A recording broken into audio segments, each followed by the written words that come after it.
बहुत पहले एक गांव में अली नामी शख्स रहता था।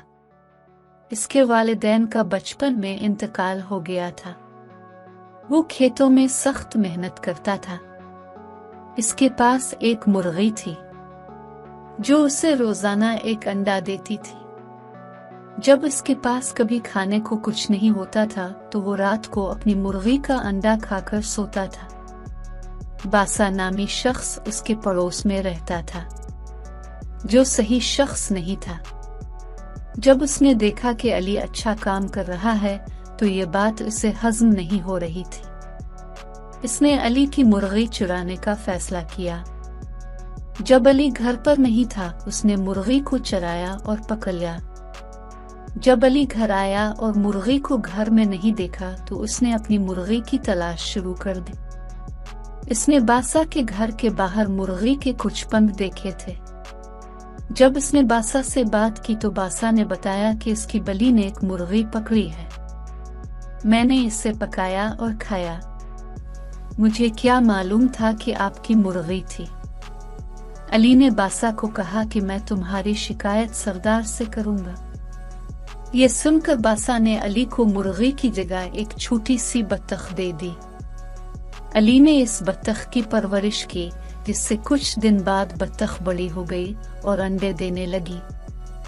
एक रात जब बारिश हो रही थी, एक राहगीर बासा के घर रहने के लिए जगह मांगने आया, लेकिन बासा ने इसे साफ इनकार कर दिया।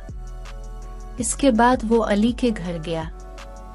अली ने इसे रहने की जगह दी और खाना भी खिलाया। अगली सुबह वो अली के घर से निकलने लगा तो उसकी नजर अली की बत्तख पर पड़ी, तो उसने कुछ पढ़कर बत्तख कर फूंक। इसके बाद जब बत्तख ने अंडा दिया वो सोने का था। अली यह देखकर बहुत खुश हुआ। अब जब भी बत्तख अंडा देती तो वो सोने का होता। सोने के अंडे बेचकर अली की तमाम गुर्बत दूर हो गई, लेकिन फिर भी वो एक आम जिंदगी बसर कर रहा था।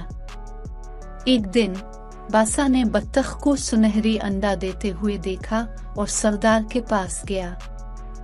इसने सरदार को बताया कि अली ने मेरी बत्तख चोरी की। जब सरदार ने अली से पूछा तो उसने सारी कहानी इसके बारे में बताई कि बासा ने इसे किस तरह बत्तख दी और बत्तख सरदार के हवाले की। सरदार ने कहा कि मैं कल फैसला करूंगा कि बत्तख किसे मिलेगी। हर बार की तरह दूसरे रोज बत्तख को सुनहरी अंडा दिया था। अगले दिन सरदार ने इन दोनों को नॉर्मल अंडा दिखाया और अलहदा अलहदा पूछे जाने पर अली ने जज को बताया कि इसकी बत्तख सुनहरी अंडा देती थी, जबकि बासा ने बताया कि इसकी बत्तख आम अंडे देती है। सरदार ने एक नया बत्तख लिया और बासा को दे दिया और अली को इसकी बत्तख वापस कर दी। अली अपनी बत्तख को पाकर बहुत खुश हुआ और इसके से सुनहरी अंडों को बीच बीच कर काफी अमीर हो गया।